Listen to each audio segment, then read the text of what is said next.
Okay, so if you look at this question, the examiner needs you to reconcile the transactions in dataset 1 with the bank statement 1 worksheet. And then below it, you are required to provide all the details of the transactions that do not reconcile or do not match. So one, it might be in terms of details. Maybe the transaction number is the same, but the amounts are different. So that can also be one of the cases or where the two worksheets are not reconciling. So we want to see one based on the value, two based on a information or a transaction that is totally not available in one or two, in one of the two lists. There are those that are applicable or are available in both, but there are those that are only found in one worksheet. So before even we start doing that question, based on what we have been learning, which method or which function are we going to apply? Basing your argument on the nature of the information that we have here, as you can see,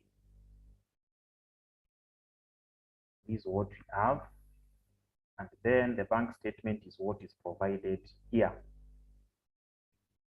Okay, so we have the dates, reference number or transaction ID, description, the amounts, and then in the data set 1, we have a similar thing, but there are also other information that have been added here. Okay, somebody is telling us that we are supposed to use VLOOKUP. Okay. Any other function? Any other function that you can think of? Any other function that you can think of? So for you to tackle that question, you must have learned this. For you to tackle that question, you must be well conversant with VLOOKUP. You must be well conversant with VLOOKUP. You must know something about combination of index and match. You must be conversant with that. Or you can use the latest introduction or latest function which was introduced, that is XLOOKUP. XLOOKUP will also help you to solve that. So it is upon you to decide on the function that will serve you best. If you go to XLOOKUP, we'll reduce a lot of things because it is the latest introduction which eliminates all the long procedures covered when you are working with VLOOKUP and even index and match.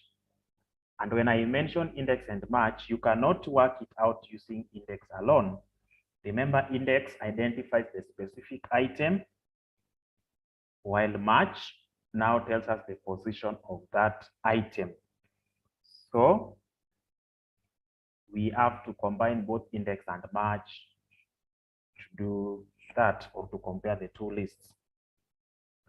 So because index and match is giving you a lot of procedures, let's retain these two to solve that question, keeping in mind that you'll be also competing with time. So let's see how we are going to apply the lookup. For the XLOOKUP, I know most of you do not have the latest version, the 365 version, which you are supposed to get those applications there. So I will also eliminate XLOOKUP for the benefit of all of you. We are going to use VLOOKUP. So let's now study these two lists. And remember, if you are going to use VLOOKUP, we must have what we call an identity key. What do we have that is found in list A, that is dataset 1, and bank statement 1, which we can use to compare these items. Yes, that's good. I can see somebody was really understanding this concept. So we are going to identify the identity key, for which in this case, Gladys is telling us that the identity key is the transaction ID. If she looks at the date, we are able to see 1st of May 2021, repeated year more than once. If you look at the transaction ID, it is unique. If you look at the description here, they are uniform all through. So that one cannot be our identity key. Amount here different, but some are also the same. If you look at external ID, it can be a good thing or it can be used as an identity key. But the problem is if we now move to the next worksheet, we don't have that option of external ID. We only have reference number, which is the same as ID, or transaction ID. Please just use it so that we see how we use it XLOOKUP. Okay, we will see that, but let's now focus on what all of you have, such that they don't now get worried of we covering things that they don't own. So having identified that, somebody has told us that we are going to use transaction ID. So transaction ID is found in dataset 1. That's where we have our transaction ID. If I come to dataset 2, these numbers here or these codes here are the same, but they now given a different name, which is now reference number. So the transaction ID and reference number represents the same thing in these informations. And therefore, we are going to apply this as our identity key using VLOOKUP to reconcile these lists. So one, these lists can be different. The difference can be caused or may be caused by one,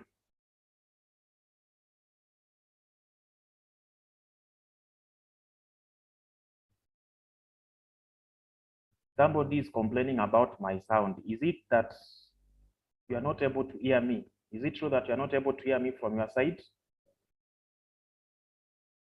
Is it true that you are not able to hear me from your side?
So I said for us to work out this question, we must first of all create this additional column.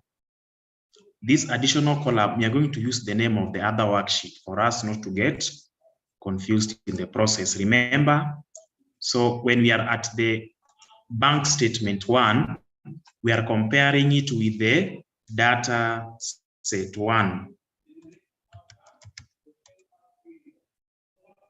We are comparing it with data set 1. We are comparing it with data set 1. And then if we now move to data set 1, we are going to compare it with the bank statement 1. So we have to create an additional, column. So this one here might be the way you prefer. You can create it here, or you can just create an additional column here adjacent to the amounts, and then you now bring it there. You just compare them first before you do any other thing. So let's create an additional column immediately after amount. How do we do it? Just place your cursor in the external ID, hold Control Shift together, then you do your plus to have the additional column. So what is the name of this additional column? We are going to call it bank statement 1.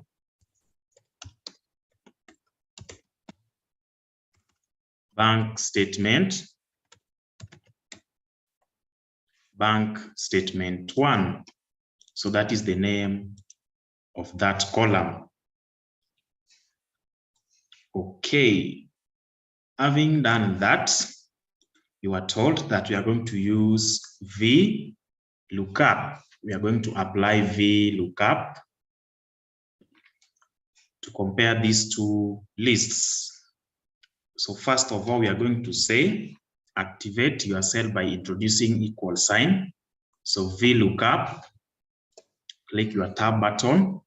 What is our lookup value? Our lookup value is the transaction ID. Our lookup value is the transaction ID.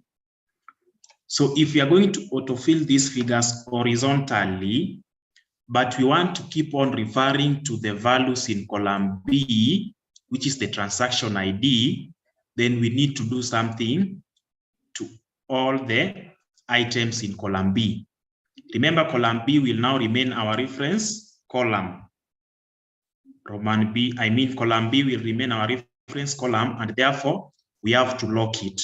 So when you are going to introduce a dollar sign, we don't lock 2, but we lock B. Why? 2 represent the row number.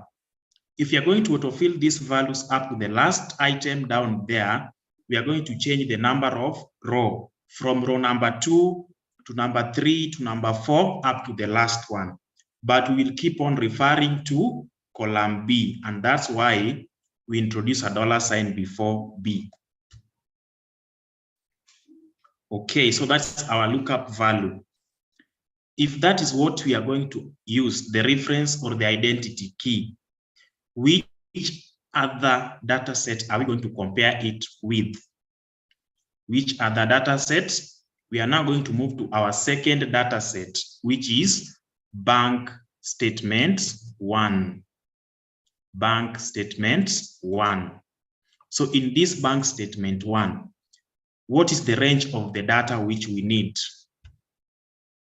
So 1, having identified that our reference or unique key is in column B or is the reference number, we are not compelled to include the date as part of the table array. We are not compelled to include date column here as part of the table array. We are also not compelled to include this other information as part of the table array. We go straight away to this first code or transaction ID.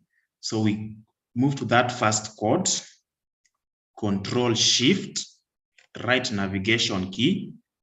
Remember, we are highlighting that table array, and then still holding Control and Shift together, click your page down arrow to highlight the entire data set. Click your page down arrow to highlight the entire data set. So having highlighted the entire data set, remember it is up to row number 43,166. What do we do? Our data set will not change. Our table array will not change. So what do we do to our table array? It must be fully dollar referenced. So we all dial F4. We dial F4 to fully dollar reference our table array. So that's what we do to our table array. Having picked that table array, which is there in our bank statement 1, what do we want it to return to us? What do we want it to return to us? 1, we want it to return to us the amount column. We want it to return to us the amount column. So what is the column index number of amount column within this table array? Within this table array in the bank statement worksheet. So let's just come here and look at it. So let's just come here and look at it. Let me show you that. Just a minute. So this is our table array. Remember, it is B7 here up to D. So it is only covering column B, C, and D. So if our table array is within this range and we want it to return to us the amount or the amounts, that is the figures in column D, what are we going to indicate as our column index number? What are we going to indicate as our column index number?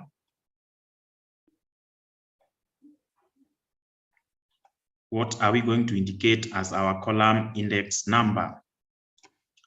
3, somebody saying 4, 3, okay.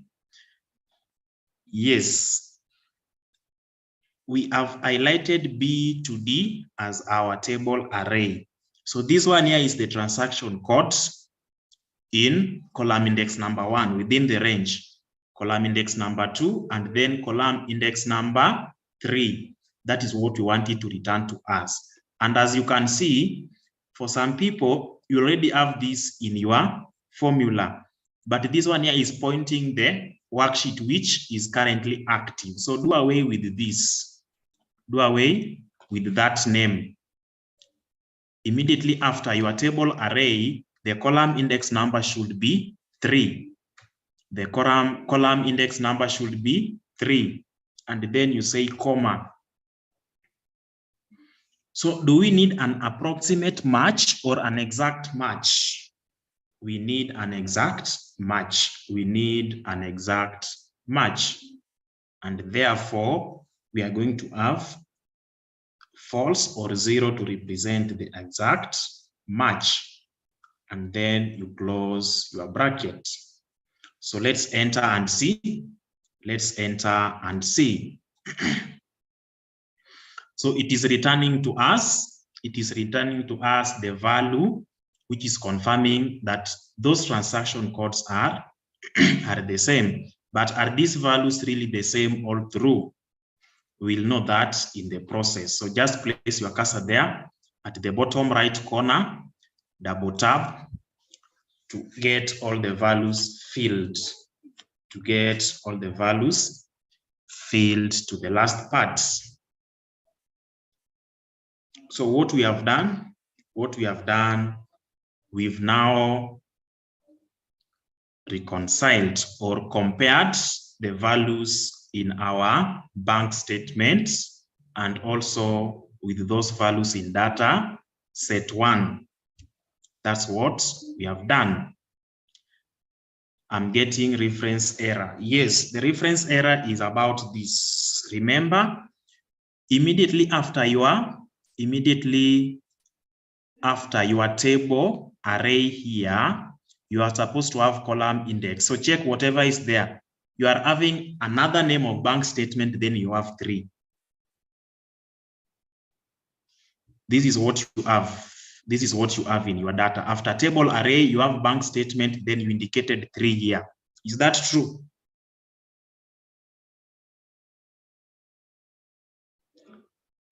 No.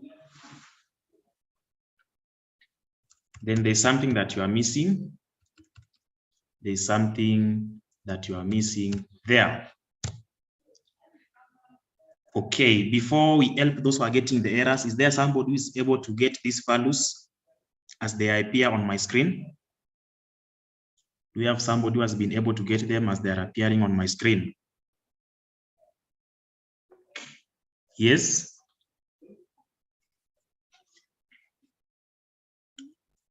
Okay. Only one person, 2. Thank you, Purity. Martin, that's good.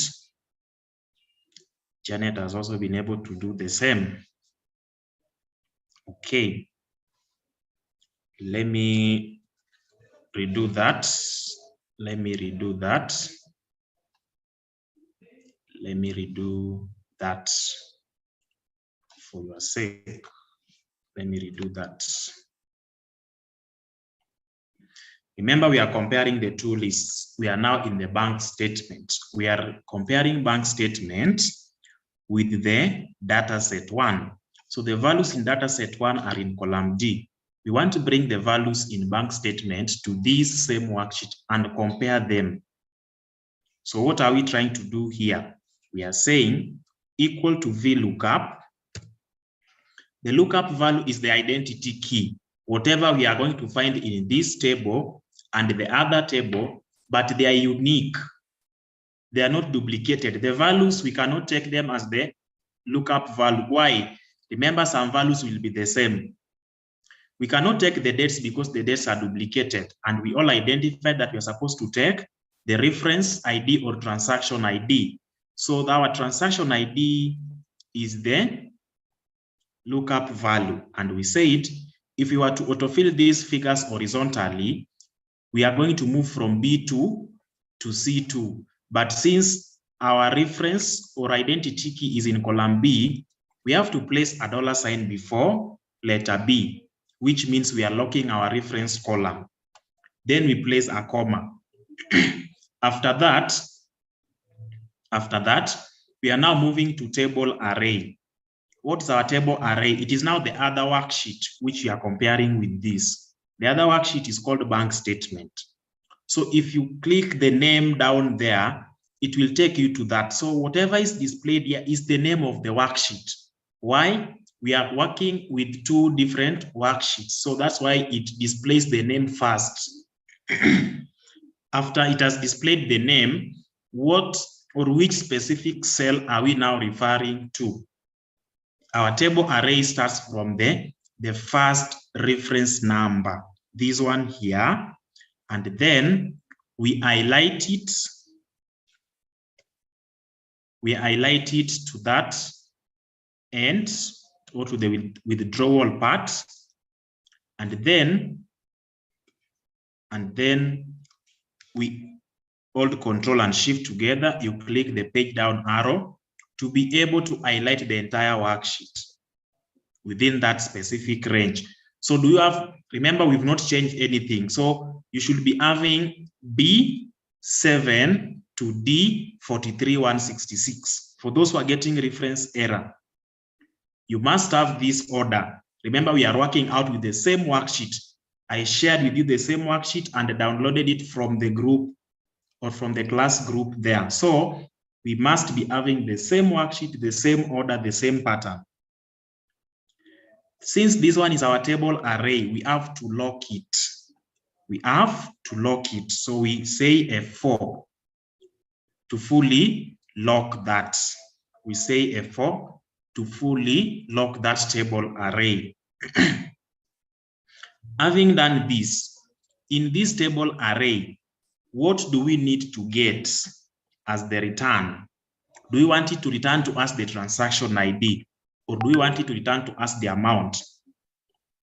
The examiner was very specific, said, compare these two lists and get us the differences, both the items that are missing in these two lists and also even difference in amounts.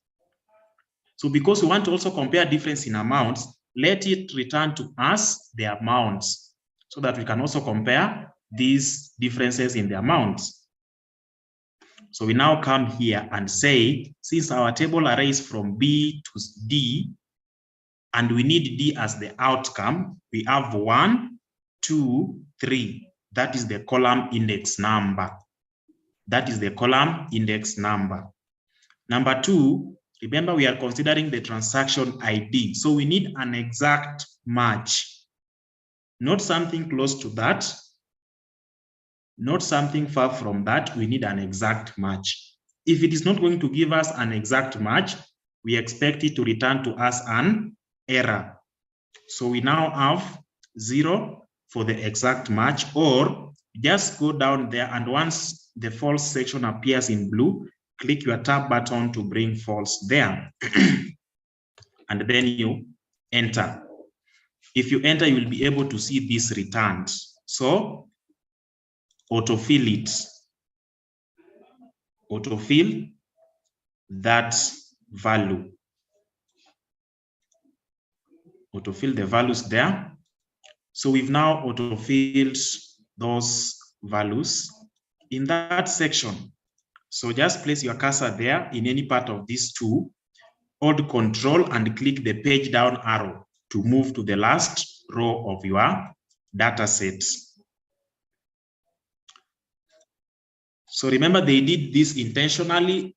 At the top there, all of them are equal, and at the bottom here, you can also see the values are resembling each other.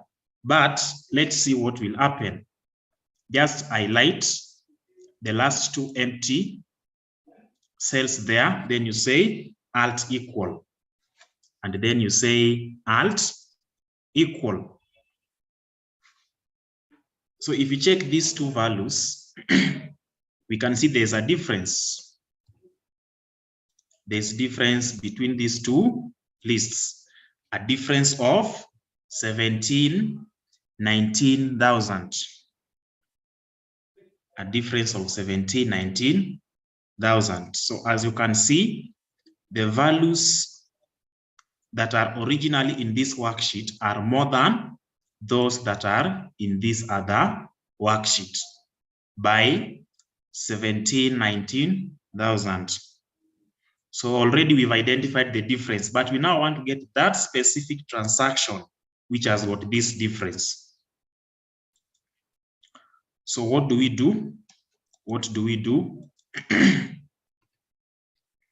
Let me take you, let's undo that. So we've identified where the problem is, maybe in the first part. Let's now move to the top.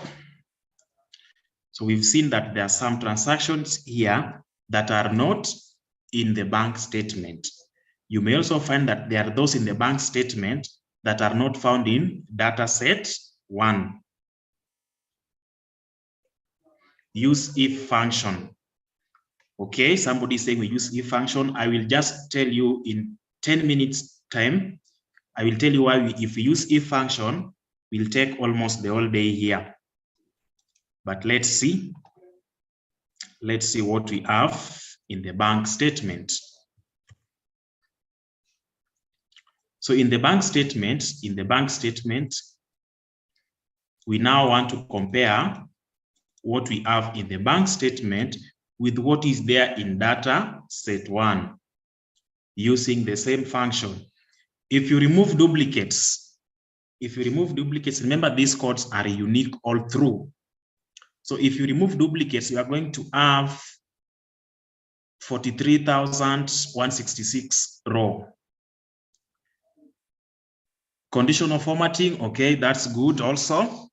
Conditional formatting, if you remain with unique, well and good, you will also get it. But I think you're going to apply the transaction ID column to identify the unique. And remember, those ones that are not unique or duplicate has got values that are different, though they have the same code. So that's another challenge. So let's go ahead and see. Equal VLOOKUP. What's our lookup value? It is this transaction.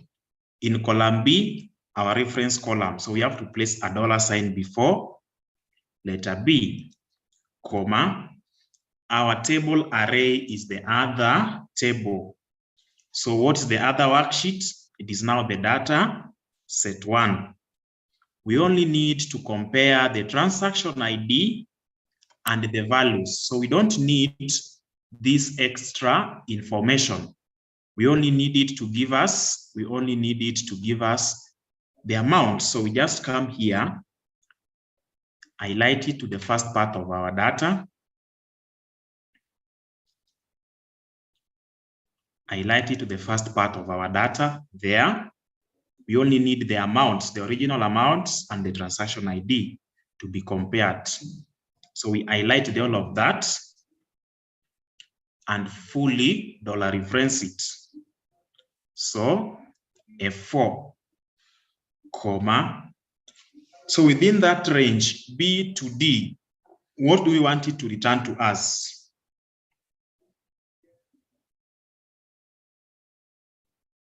From B to D, what do we want it to return to us? The amount. So what is the column index number? What is the column index number based on our range? 3. Even though our actual data has got more than 3 columns, we are only interested in the first or in these 3 columns, that is B, C, and D. It is only within that range we are going to get our differences, comma.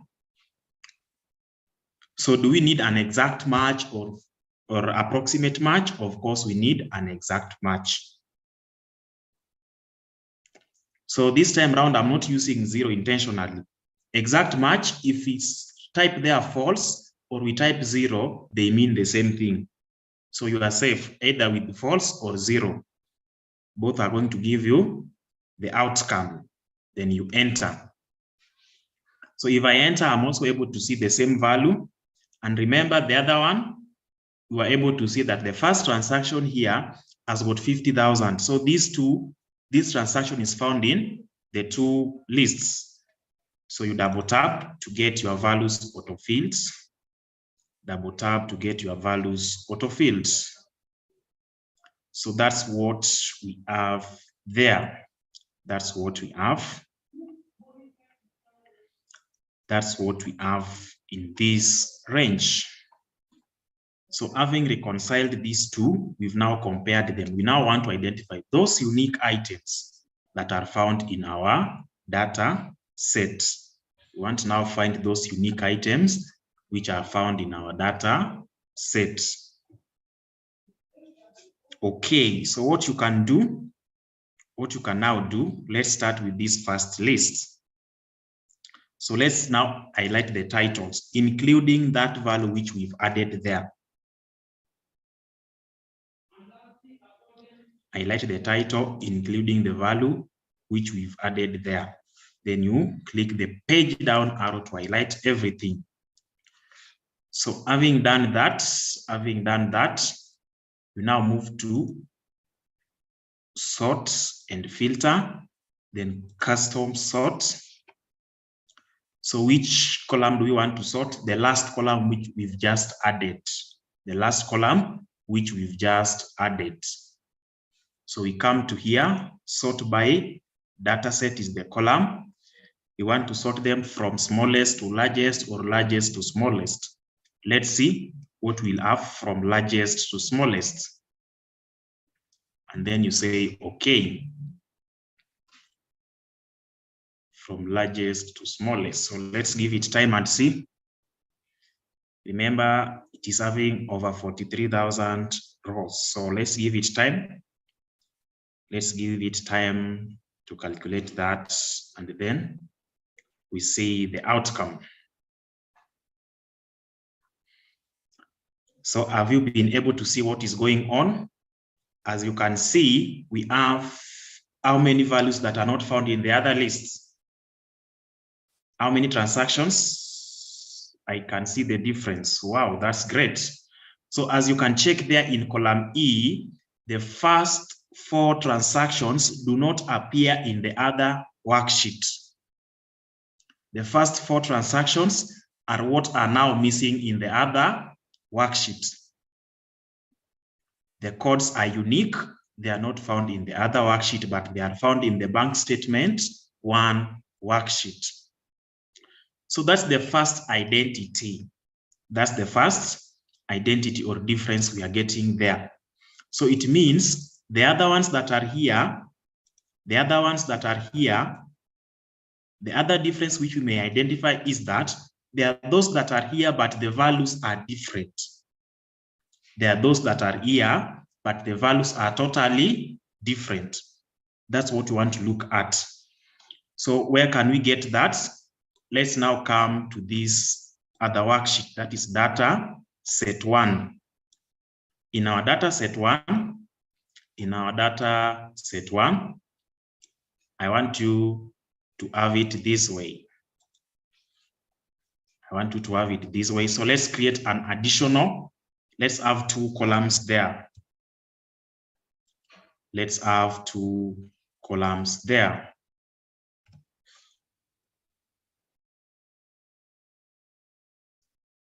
Let's have 2 columns there.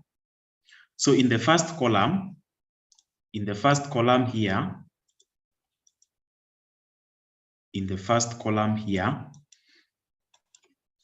we may like to have this. So you say, what we have here is equal to what we have here. Why are we having the first equal sign? Remember, any formula in Excel must start by using an equal sign. So the first equal sign is there as an activation of the cell.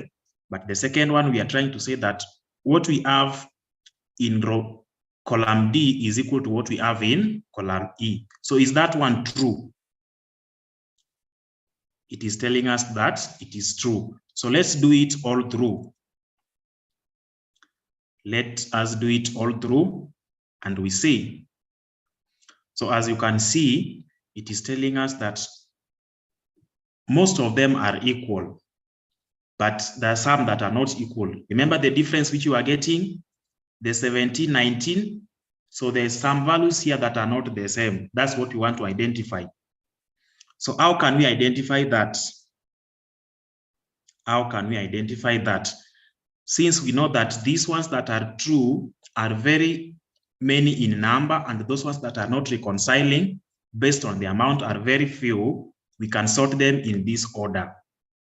So let's have here, maybe comment, let's just have it that way.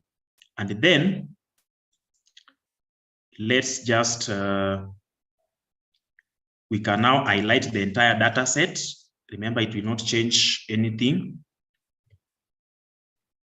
Let's highlight our entire data set, the whole of it. Then we move to sort and filter, custom sort. So which column do we want to sort? Which column? Oh, sorry for that. The column we want to sort is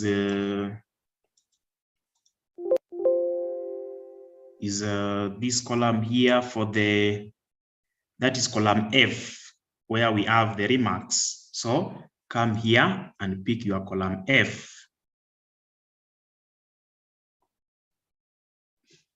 Which one have we highlighted? It must just have the range. There's some error in highlighting. Let's look at it. Oh, for that, there's something that we have not done. So let's highlight it this way. Highlight the whole of it. I've seen we must indicate that it has headers. So highlight the whole of it.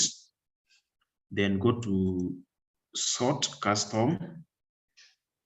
So we must indicate here that our data has got headers for us to see now the titles appearing here. So which column do we want to sort? The column for comment. So if we have false and true between F and T, which one comes first in the alphabetical order?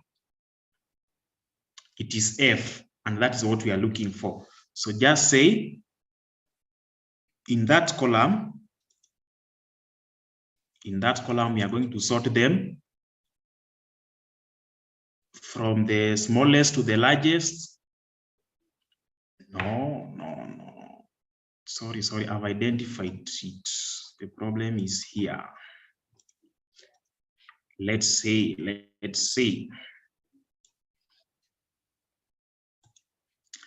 we are dealing with values here, is it? We are dealing with values here. So we are saying that D2 is equal to E2. So in cases where they are not equal, first method you can say equal to,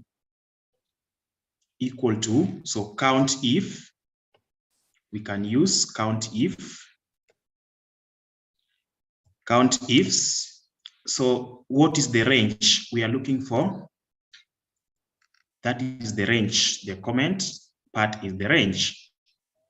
So we fully lock that range. And then we say comma. So which criteria, which item are we looking for? We are looking for false. You want to know how many transactions are not adding up. So we now type our false there. Then you close your bracket. So as you can see, using that first method, we've been able to identify that it is only one transaction that is not adding up. It is only one transaction which is not adding up. It is only one transaction that is not adding up. So number two, you may want to know the specific location of that transaction. We may want to know the specific location of that transaction. So you can use now match to know the row number where that transaction is. So have your match there. Lookup value, we are looking for the location of false. We are looking for the location of false. So we have match. We have match there. What is the lookup value? This is what we are looking for. So lookup array within what range? Within this range. We are looking for it within that range. And remember that is a range, so you should not forget at any given time, the moment you are dealing with range or array, it must be locked. What do we need? An exact match, because we've already known that we are looking for one specific item. So that item there is found in row number 40. So since row number 40 is just somewhere here, row number 40 is not far from here. So if you come here, row number 40 within this range, row number 40 within this range is somewhere here. Row number 40 is somewhere here. So as you can see, these transactions are not equal. If you compare the difference between 1910 and this, it is giving us what was not making these two lists to balance. That is method number one. You've identified that this one here is giving us that specific difference which you are getting when you subtracted the totals. That is a long route which we have used. Some of you might have been lost on the way. Let's do away with that long method. What you need to do, just say equal sign, take this first value minus the second value. We expect to get 0 all through if they are balancing, but if they are not, we are going to get some values. So let's see those values there. And then we now highlight the shortcuts. We highlight that range, the whole of it, move to sort, custom. It has got headers so that we can pick the title. We need comment. Put them from largest to smallest because these are the ones we expect them to reconcile. So we'll be having a lot of 0 values in that column. So let's now make it from largest to smallest. And then you say, okay. So give it time because of the nature of the data which we have. So without wasting time, we've been able to identify that transaction coming at the top. It is only this single transaction which was giving us the difference in the totals. So that's how you are to identify the differences in these two sheets. So first of all, you compare them using VLOOKUP. Having compared them using VLOOKUP, you compare the totals, which you identified that there are those that are totally here, but the values are different. So this one here was done intentionally. This one here was done intentionally. They only eliminated 1 0 here. Number 2, when you now come to your bank statement, we've been able to identify that these 4 transactions are missing in the other list. So that question 1 is answered. That question 1 is answered. Do I have any question from you? Do I have any question from you?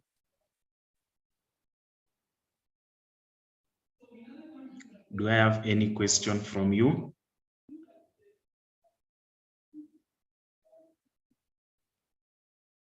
Do I have any question from you?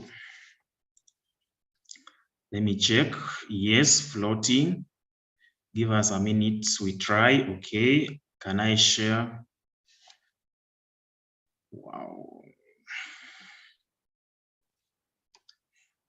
So let me give you time to ask those questions.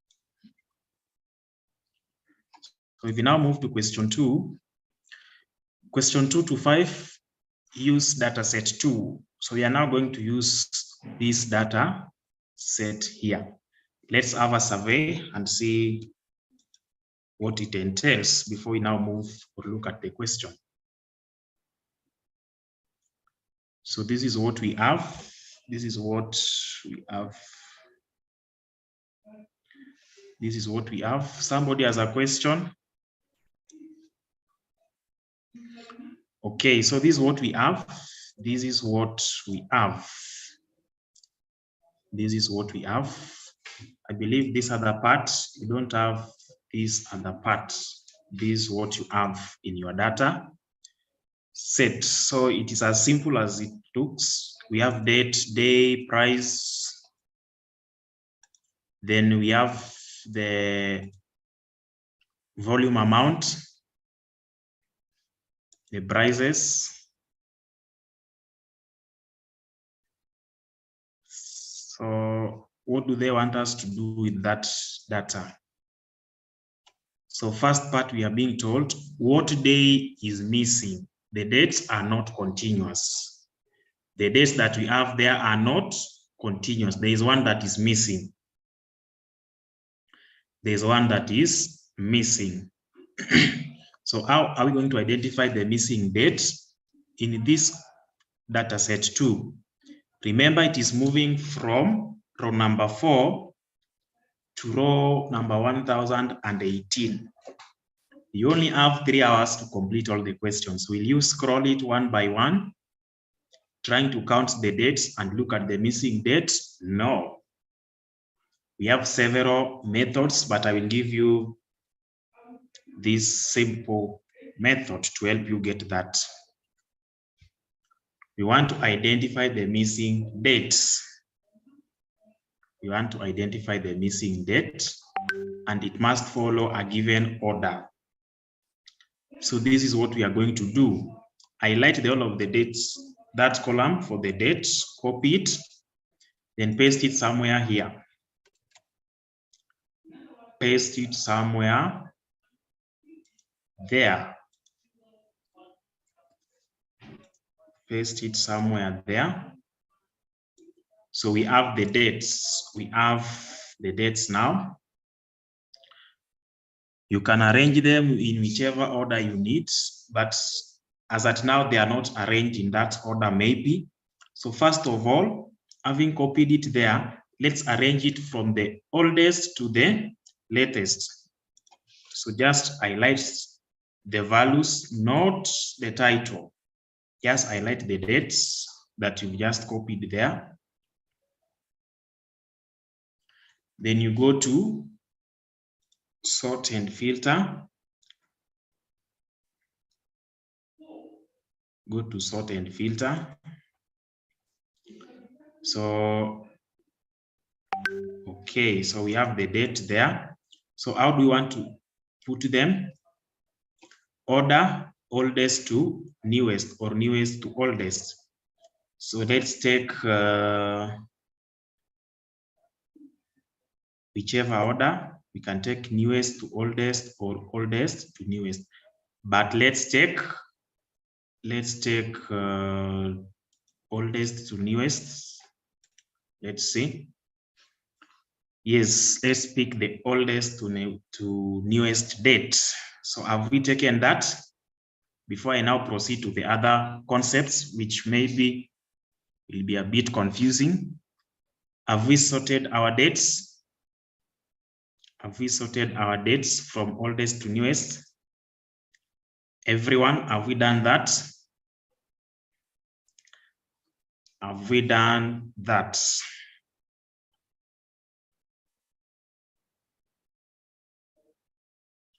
Okay, so having done that, remember these dates are following each other. So the interval between them will always be 1. The interval between them will be 1. So we want to identify that missing date. We want to identify that missing date. So come and place your cursor here. Come and place your cursor next to the second date. Come and place your cursor next to the second date. That is 9th of January 2014. Having placed your cursor there, you say equal to this second date will be equal to this second date will be equal to what we have here.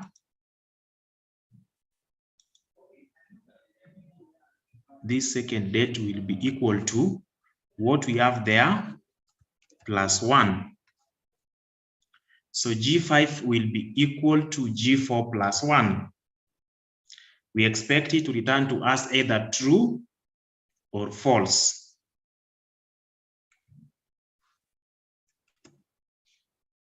We expect it to return to us either true or false.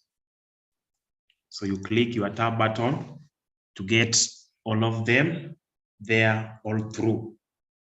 But we are suspecting that there is some date there which is missing. So we want to know. We want to know that date which is missing. Maybe we can say this, or we have outcome. We have outcome there. So we want to now sort them in the alphabetical order. So just highlight these two. Click your page down arrow, come to sort, custom.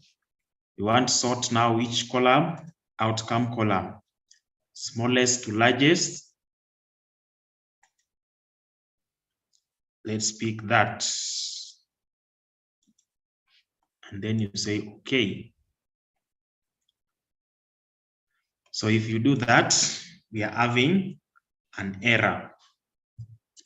We are having an error. and we are not able to identify the missing date. But because you are able to see this one having value error, whatever is given there, we are not able to identify that. So you are not supposed to apply the sort and filter method. This is what you are supposed to do. This is what, so undo that procedure and see, mark that point where we cannot use filter to help us identify the missing value. So what we have done here, we are saying that the second date here is equal to the first date plus 1. So the one that is missing will return to us false value. The one that is missing will return to us the false value. So how do we find that false value? Based on the row number. So what you do is to, remember we are trying to locate where false is, and we'll be able to identify that date. So come here and say, let's make it somewhere. Let's just have it there. So we say, we want to use match to locate the row number where false is. So you say equal to match. Lookup value, we are finding, or we are trying to locate match, comma. Lookup array, we are locating false within which range? Within this range of the outcomes. So that's where we are trying to locate a false outcome, comma, and we need an exact match, nothing else. So we are told that there's some dates here, or there's an outcome of false, which is found in which row number? Row number 351. So as you saw it in the other question, I was trying to scroll and locate where we have 351. No, I will take a lot of time because this row is now far much away that I cannot easily identify it within this range. So what am I going to do? Let's now use this trick. Equal to sequence, row number, we want 351 rows filled there, and then you enter. So it has filled it up to row number 351. So just click your tab button to take you to the last part, and you will be able to see the false which we were trying to locate here. So if you check here, from 23rd, we go to 24th, and we expect it to move to 25th. Instead, it is showing us 26th. Why not go to find? It's easy. Okay. Remember, we are learning how many concepts? Not just one. Forget about the short one of go to find. It is easy. Okay. That one is also there. But I want us to see how we can apply this also to help us get the same. So as you can see, we've been able to identify where we have 24 and 26. 25 is missing. Is that so? 25 is missing. So we've identified the missing date in that data set. So that's what you're expected to give here. That is what you're expected to give here. It is 25th of December 2014. So whatever is missing there is 25th of December 2014. That is what was missing in that data set. I don't have sequence. Wow.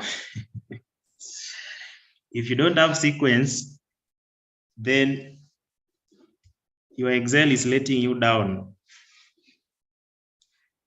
Which version is that? Is it 2010, 16, or 19?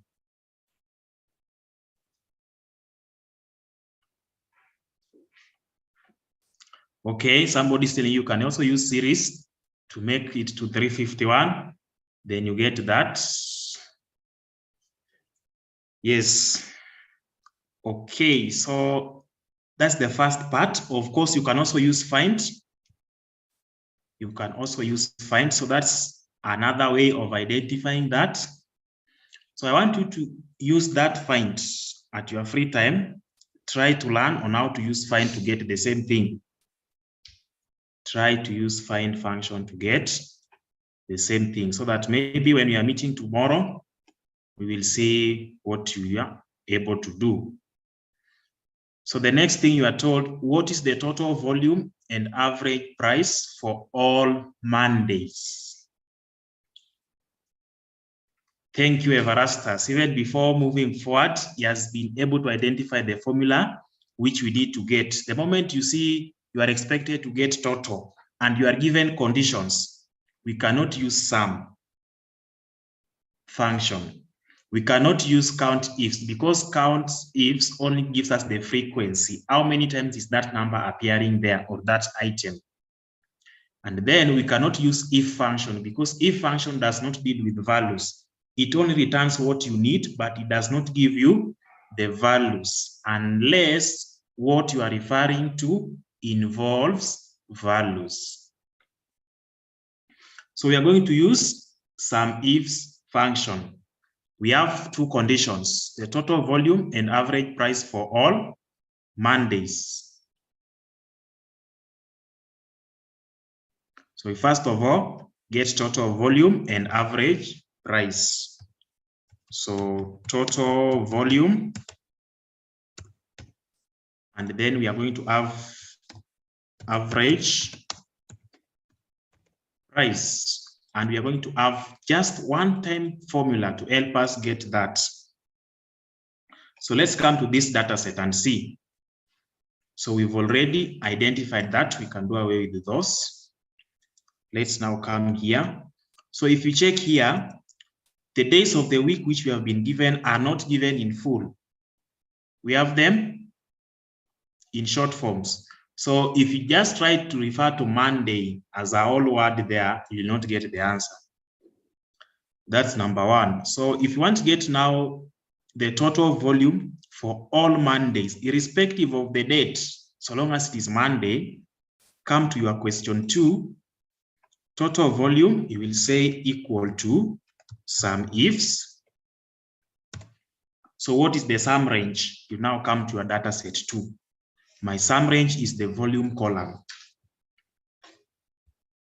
And since it is a range, I must fully $reference it, comma, criteria range 1. I'm told that I must give them, but those ones that are falling on Monday. So I must come here and highlight the criteria range 1. I must highlight the criteria range 1. So that is where I have my criteria range 1 fully locked. Fully locked. Fully locked. Sorry, let me have this one here. It is including the title, which it should not. So having picked that criteria range 1, which specific item do I need? I need Mondays. And in this order, I can see that Monday is just MON. So 1, I can type it in a given cell and refer to it, or introduce it here. Introduce it here, and remember, since it is not a number, that's a word, it's a special character which must just be inserted using quotation marks. So if I enter, I'm having an error. If I enter it, I'm having an error. So what could be the error? Maybe my word there, Monday, has got an error there. So let's see if we just type it here and refer to it, but I believe there is a problem with it. So let's see. Criteria 1 will be this. It is still having an error, so we made a mistake here. Let's come and check. Type Monday. So let's see. Let's see what we have here. So such kind of things, if you find that as a challenge, just say Control copy.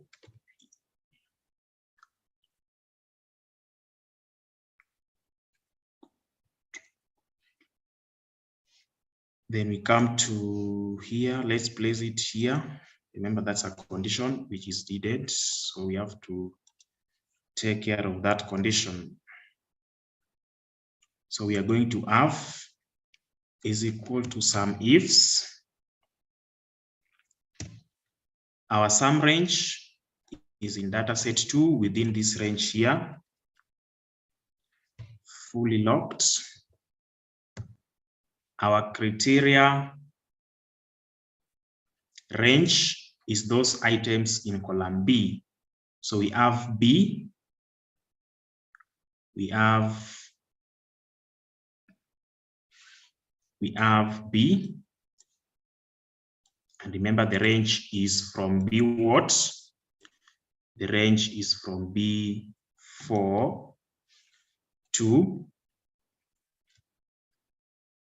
that's also still a range. So we say fully locked, comma. So our Monday now, we have it here. Just pick it from this. So the moment you pick it from there, it is already in a cell. We don't need to use quotation marks. But if you're not going to pick it from a cell, then we have to use quotation marks if you type it there manually. And then you enter. So if you do that, you'll be able to see, your total volume. You'll be able to see your total volume. So from this huge data here, we are able to get our total volume from there. So average price, what is the total volume and average price for, okay, average price. So we just say, remember we are having a condition there. So we are going to use average ifs. So we say equal to average ifs. So average range, what are we going to look for the average? The average price. So we come to data set 2, the price column, the price column, the price column. Price column is there, and it must be fully locked. It must be fully locked. So having picked the average range, which criteria are we told to bring there? Still it is Monday. So just come to your data set here, pick this Monday, and then you close your bracket. Sorry, few arguments. Sorry.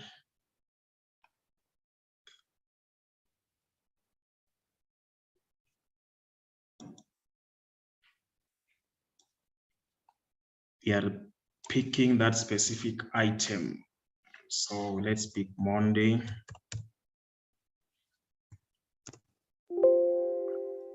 Few arguments. Let me see, average range. Oh, sorry. So we have not picked the range. We have not picked the range of that item. Sorry for that. Sorry for that. So equal to average range. So average ifs. What do we want to get the average for? It is the price. That is what we want to get the average for.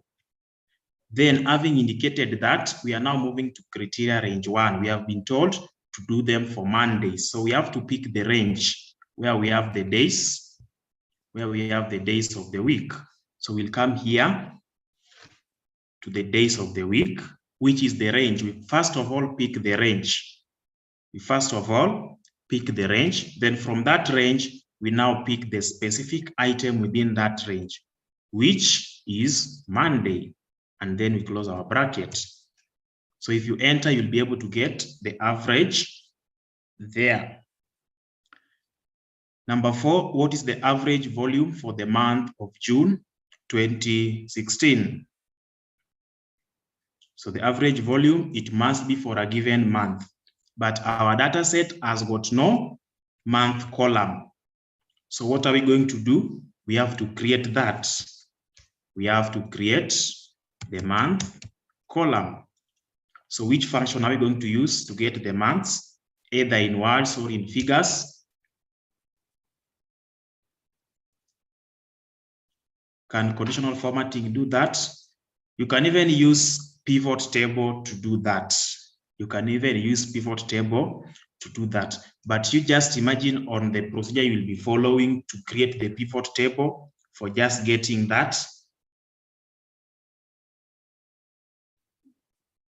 So we use month function to get it in figures, or we can use the text function to get it in words. So what is the value? This is the value. And we get it in words. So these are some of the things that we learned the other time. So having done that, we are expected to get for the month of June, the average volume for the month of June. So we just come here and you say equal to average ifs, average volume. So you come to this and pick the what you want to get. It's average. The other time it was price. Now it is volume, fully locked. And then you want the month. So where do we find the months? In this column. This is where we find the months. This is where we find the months, fully locked, because it is a range. Fully locked. And we want to get for the month of June. We want to get for the month of June. So we'll be able to get the average volume for the month of June 2016 is this. But my question is, remember they are very specific for the month of June 2016. Do we have a different year in this data set? We have to identify that first. So we can copy this, or what we can do, we can get for the year, because you can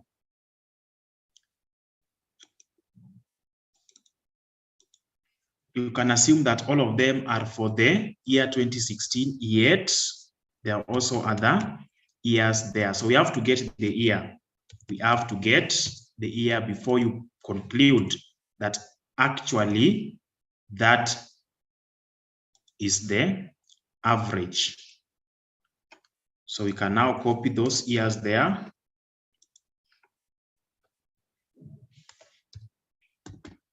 Copy those years there.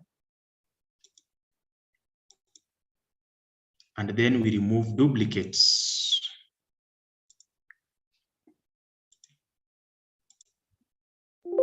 So as you can see, whatever we have there is wrong. Why? They want us to get for 2016 alone. So we have to introduce another column, which we've just introduced for the year. Whatever is needed is for 2016. So you must come to this, your answer here, and continue adding the conditions.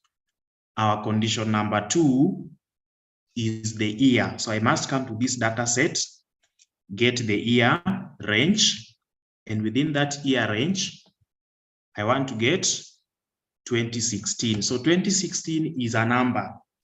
I just type it there and I will get my answer returned. So this is the correct value. So as you've seen, don't always assume that all the years given there are single year. They are testing your understanding of the average ifs, if we have more than one condition or criteria. So if you assume that it is 2016 all through, you will be messed up. So that's what you are supposed to do for that part. Lower price, higher price, as the question is, that is the function which we are going to use. So we are going to look for the minimum and within which range, for the range of price. So I just look for it within that range. The lowest is 40. So, and the highest maximum within which range? Within which range? Within that range. So the highest price is 202. So that's what we're supposed to do in question 2. That's what we're supposed to do in question 2. That is the last one, question 3. I believe we agreed. That we have to complete all of them today, though our time is already consumed by ended 11 minutes ago, but I believe you'll just bear with me for us to complete these remaining parts.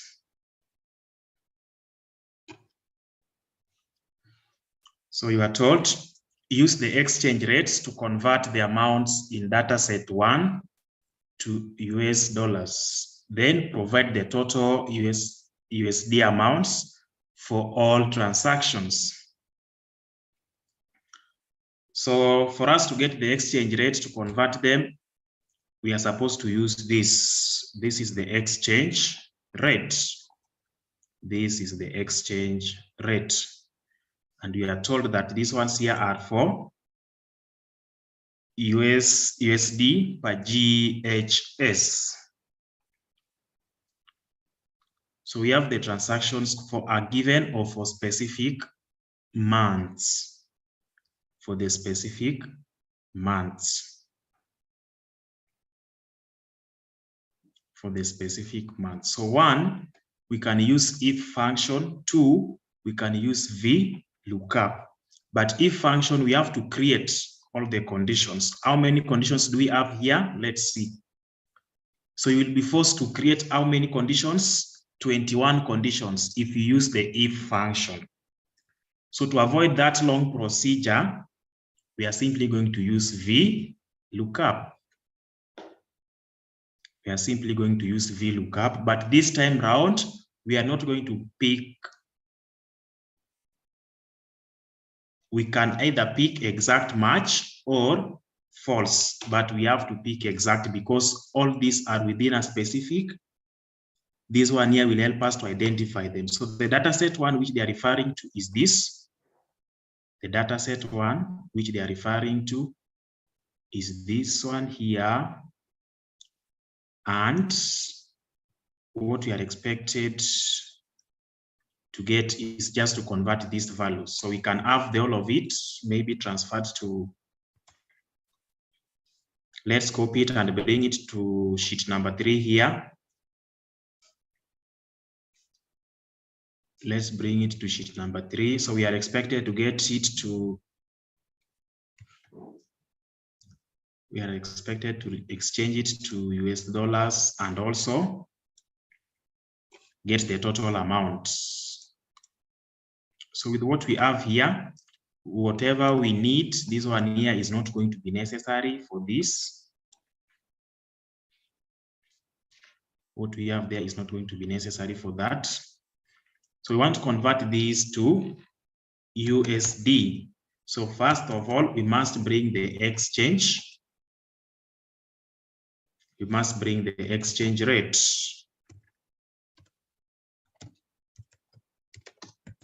We must bring the exchange rate.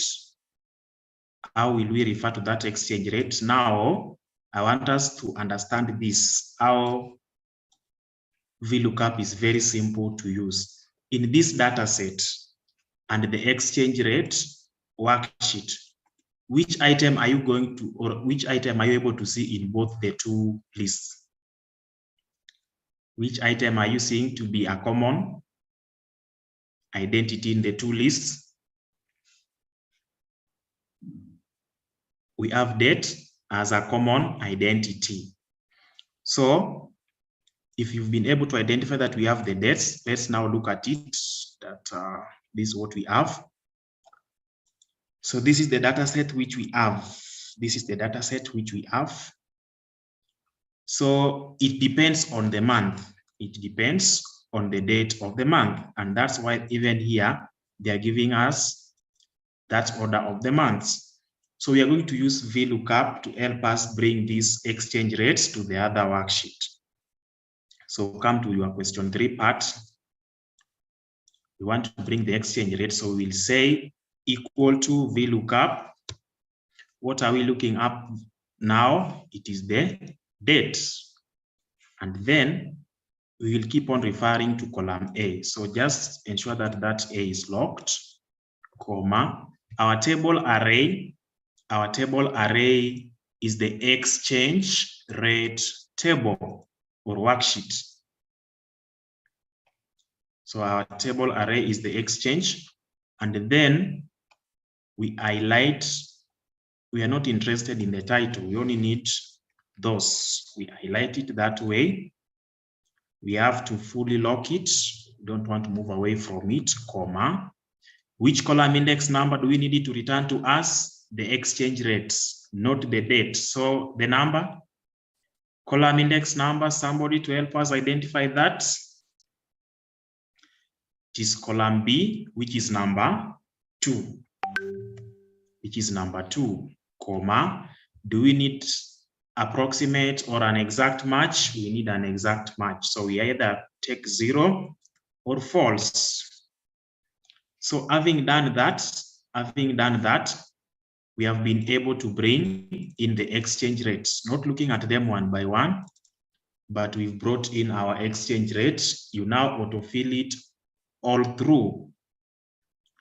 So we are now converting it.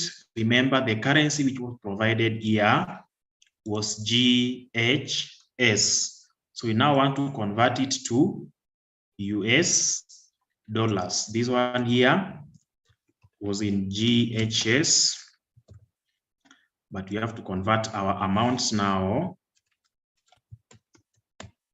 Amount to USD. That's what we need to do. So how will we do that? Let's see. The exchange was for every